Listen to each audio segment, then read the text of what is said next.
नमस्कार, आप देख रहे हैं इंडिया न्यूज। आपके साथ मैं हूं रचना। शुरुआत करेंगे दुनिया के सबसे तेज बुलेटिन न्यूज 222 के, जिसमें हम आपको दिखाएंगे सिर्फ 22 मिनट में देश दुनिया की 222 बड़ी खबर। जी हाँ, आपके साथ मैं हूं राजीव। सिर्फ 22 मिनट रहिए हमारे साथ, एक एक खबर होगी आपके पास। राष्ट्रीय निशानेबाज तारा शाहदेव के पति रंजीत सिंह कोहली उर्फ रकीबुल हसन को दिल्ली से देर रात गिरफ्तार कर लिया गया।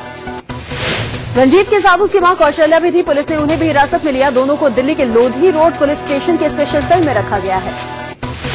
दोनों कार से हरियाणा की तरफ से आ रहे थे। पुलिस ने उनके कार से लैपटॉप, पैसे और कुछ दस्तावेज जब्त किए।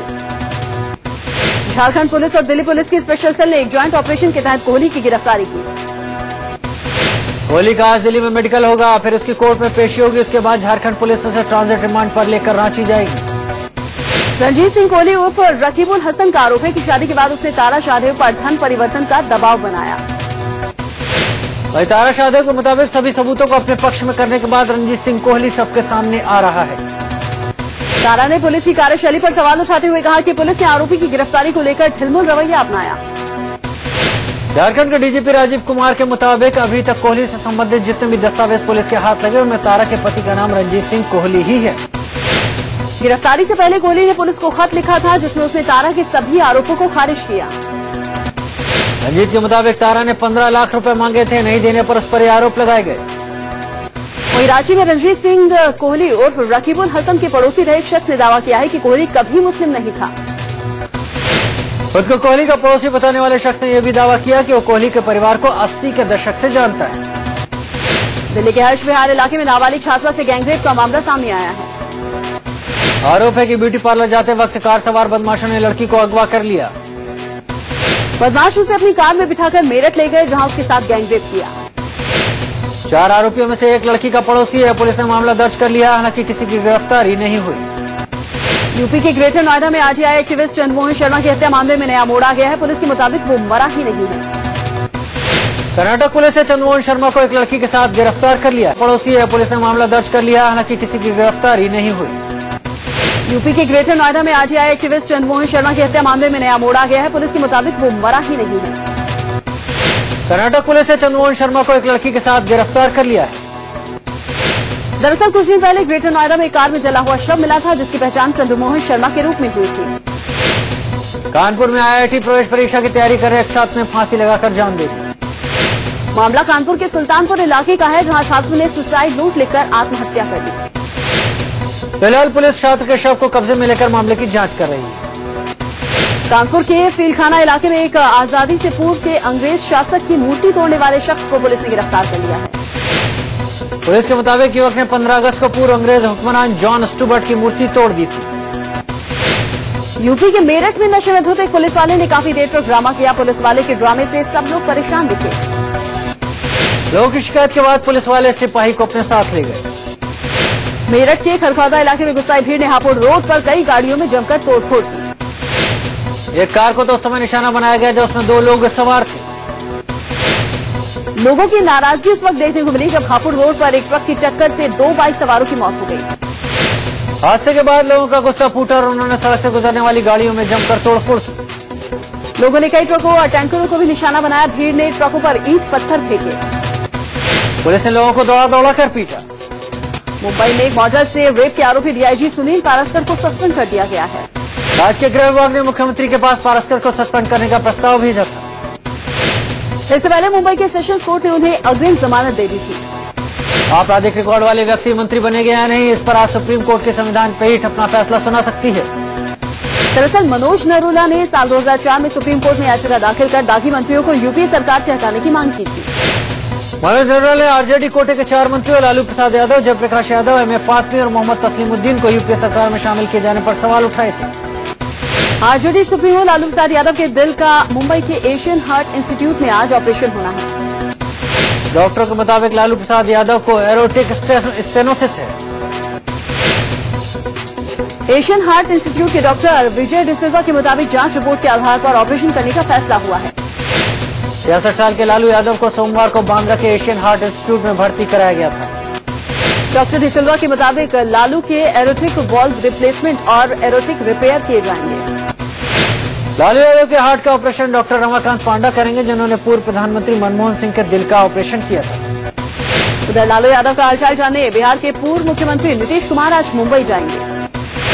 इससे पहले कल बीजेपी नेता शत्रुघ्न सिन्हा लालू प्रसाद यादव को देखने मुंबई पहुंचे।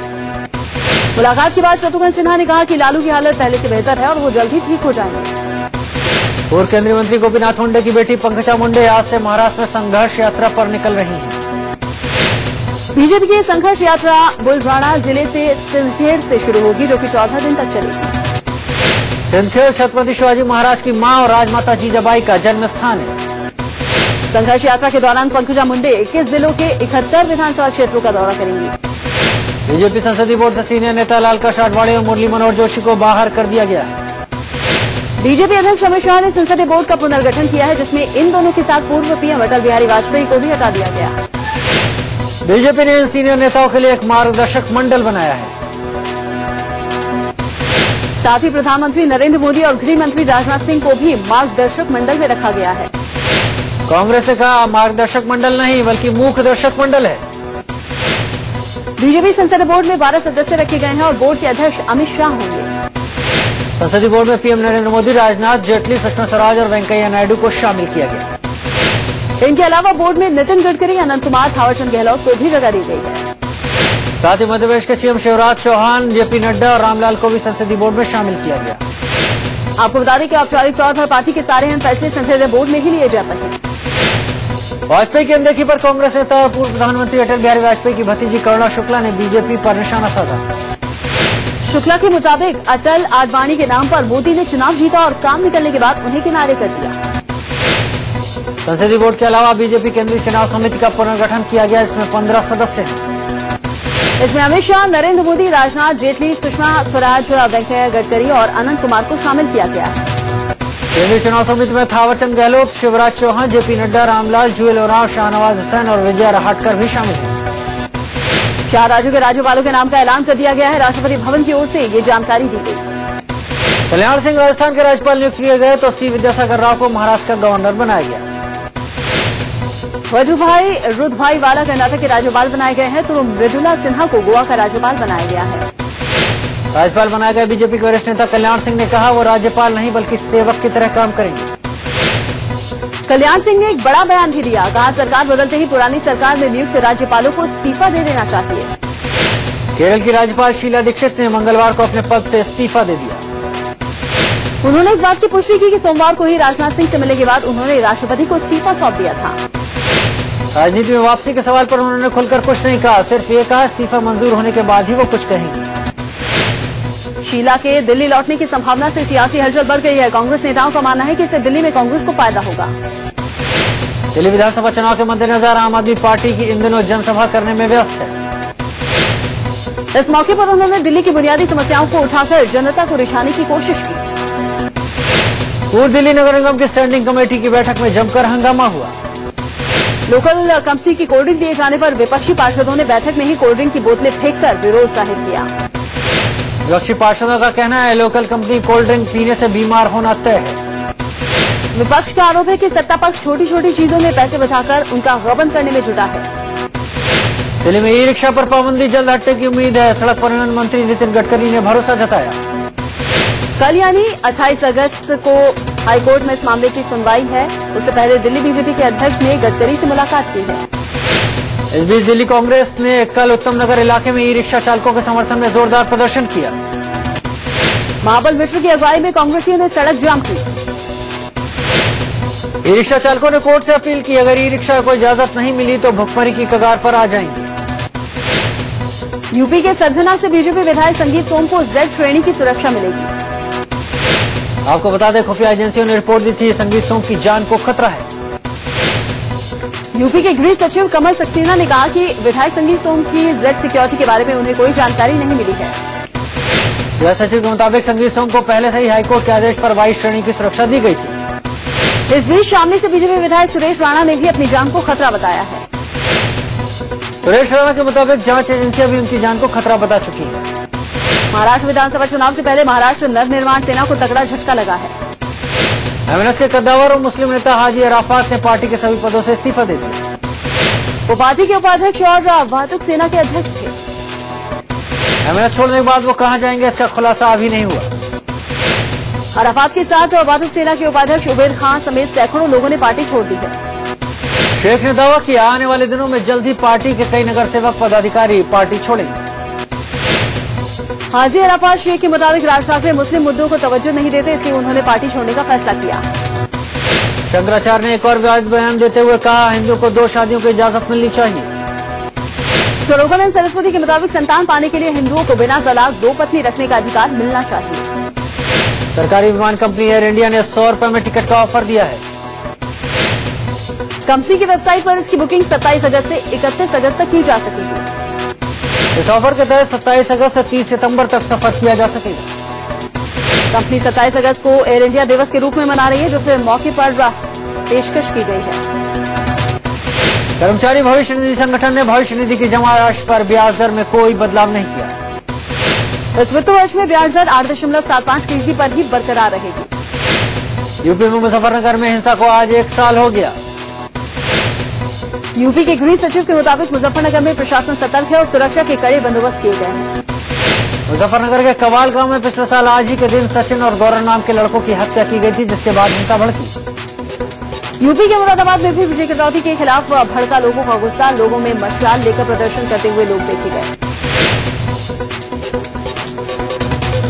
लोगों ने यूपी सरकार के खिलाफ नारेबाजी की। बिजली कटौती से नाराज लोगों ने जमकर हंगामा किया। लोगों ने फैजाबाद राजमार्ग पर जाम लगाया। बिजली कटौती के खिलाफ बीजेपी विधायक भी धरने पर बैठ गए। बीजेपी कार्यकर्ताओं ने सड़क पर उतरकर कानपुर में प्रदर्शन किया। इसी तरह बिजनौर के लोगों ने भी बिजली कटौती से परेशान होकर सड़कों पर उतरकर प्रदर्शन किया। बिजनौर में पुलिस और लोगों के बीच पत्थरबाजी हुई। कानपुर रामपुर में भी बिजली कटौती से लोग परेशान हैं और यहां भी बिजली से परेशान लोगों ने प्रदर्शन किया। रामपुर में बिजली से लोग परेशान रहे, लेकिन स्ट्रीट लाइट जलती दिखी। यूपी में ज्यादातर जगह पर बिजली कटौती से लोग परेशान हैं। ज्यादा से ज्यादा 4 या 5 घंटे ही बिजली आती है। पीएम मोदी के लोकसभा क्षेत्र वाराणसी में भी 10 से 11 घंटे की बिजली कटौती की जा रही है।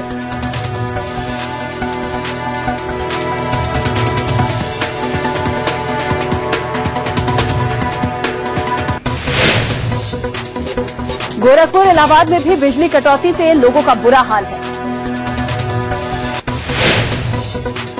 वहीं मेरठ गाजियाबाद मेरठ में 10 से 12 घंटे की कटौती हो रही है। गाजियाबाद में 12 से 14 घंटे बिजली गुल रहती है। अलीगढ़ में भी 14 से 15 घंटे की कटौती है, तो फैजाबाद में लोगों को 16 से 17 घंटे बिजली कटौती का सामना करना पड़ रहा है। यूपी में बाढ़ से बिगड़े हालात अभी ठीक नहीं हुए। लोगों में सरकारी राहत को लेकर भारी गुस्सा है। यूपी के 10 जिले बाढ़ की चपेट में है। 653 गांव की तकरीबन 4,90,000 से ज्यादा की आबादी सैलाब से अब भी जूझ रही है। बहराइच, गोंडा, बाराबंकी, लखीमपुर खीरी, श्रावस्ती, सिद्धार्थनगर, आजमगढ़, गोरखपुर, फैजाबाद और संत कबीर नगर बाढ़ की चपेट में। बहराइच में 150 गांव अब भी बाढ़ की चपेट में, हालांकि घाघरा का जलस्तर खतरे के निशान से नीचे आया है। बाढ़ और कटाव की वजह से 12,000 मकान और झोपड़ियां क्षतिग्रस्त हो गए। पंजाब के लुधियाना में कंबल बनाने वाली फैक्ट्री में आग लगने से 3 मजदूरों की मौत हो गई। आग लगने के चलते दम घुटने से 3 लोगों की मौत हो गई। कड़ी मशक्कत के बाद दमकल विभाग की 6 गाड़ियों ने आग पर काबू पाया। पश्चिम बंगाल के आसनसोल में खाली पड़े एक गोदाम में गैस लीक होने से अफरा तफरी मच गई। गैस की चपेट में आने से 2 लोगों की मौत हो गई। 30 लोगों की स्थिति गंभीर है। गैस प्रभावित लोगों को इलाज के लिए अस्पताल में भर्ती करवाया गया। मौके पर दमकल विभाग की टीम पहुंची, तब जाकर गैस लीकेज को रोका गया। मध्य प्रदेश के सागर में एलपीजी गैस सिलेंडर में हुए विस्फोट में एक परिवार के 4 सदस्य सहित 5 लोग झुलस गए। घायलों में 3 की स्थिति गंभीर बनी हुई है। जिस घर में हादसा हुआ वहां खाली और भरे हुए कई सिलेंडर रखे थे। एमपी के जबलपुर सिलेंडर भरने के दौरान ये हादसे की आशंका जाहिर की जा रही है। एमपी के जबलपुर के तक्षशिला इंजीनियरिंग कॉलेज में रैगिंग का मामला सामने आया है। तो सीनियर ने कॉलेज के छात्र को चाकू मारकर घायल कर दिया। ग्वालियर के सिंधिया स्कूल में बिहार के मंत्री के बेटे के साथ रैगिंग मामले में 3 छात्रों को गिरफ्तार करने के बाद उन्हें जमानत दे दी गई। इस मामले में 2 स्कूल स्टाफ की भी गिरफ्तारी हुई। आरोपी तीनों छात्रों को स्कूल से निलंबित कर दिया गया है। बिहार के पूर्व सीएम नीतीश कुमार रैगिंग के शिकार छात्र से मिलने ग्वालियर के अपोलो अस्पताल पहुंचे। शहीद लांस नायक धर्मेंद्र कुमार को पटना में सीएम जीतन राम मांझी ने श्रद्धांजलि दी। कुपवाड़ा में आतंकवादियों से हुई मुठभेड़ में लांस नायक धर्मेंद्र कुमार शहीद हो गए थे।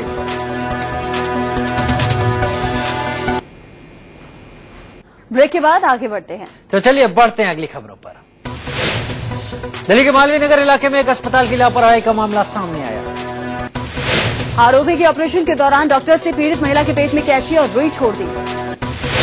पेट में दर्द होने के बाद महिला का अल्ट्रासाउंड किया गया तो एक करतूत सामने आई।